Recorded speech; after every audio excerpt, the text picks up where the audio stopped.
शैतान की सच्ची कहानी। ये कहानी एक छोटे गांव की है जहां के लोग रात के समय जंगल में जाने से डरते थे।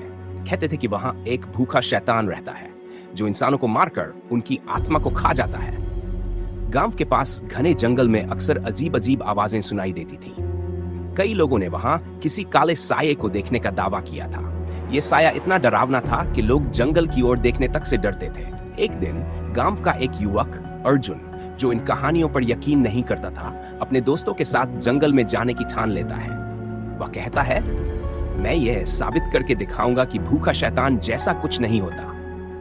रात के समय अर्जुन और उसके दोस्त जंगल में पहुंचते हैं। शुरुआत में सब कुछ सामान्य लगता है, लेकिन थोड़ी देर बाद ठंडी हवा चलने लगती है और पेड़ों से अजीब अजीब आवाजें आने लगती हैं। भूखा शैतान का प्रकट होना।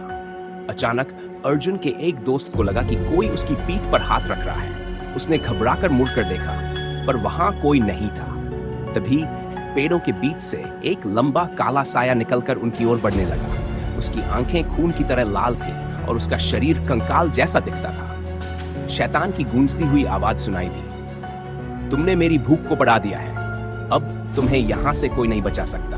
अर्जुन और उसके दोस्त जान बचाने के लिए भागने लगे, लेकिन शैतान ने अर्जुन को पकड़ लिया। उसके दोस्तों ने किसी तरह गांव पहुंचकर लोगों को बताया। गांव के बुजुर्गों ने कहा, वह शैतान उन लोगों को नहीं छोड़ता जो उसकी चेतावनी को नजरअंदाज करते हैं।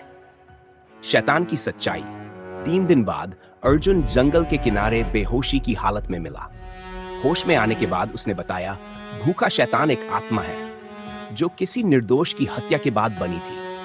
वह तभी शांत हो सकता है जब उसके लिए पूजा की जाए और उसके साथ न्याय किया जाए। गांव वालों ने मिलकर शैतान की आत्मा के लिए हवन किया और उसकी आखिरी इच्छा पूरी की। उसके बाद वह साया कभी नहीं देखा गया।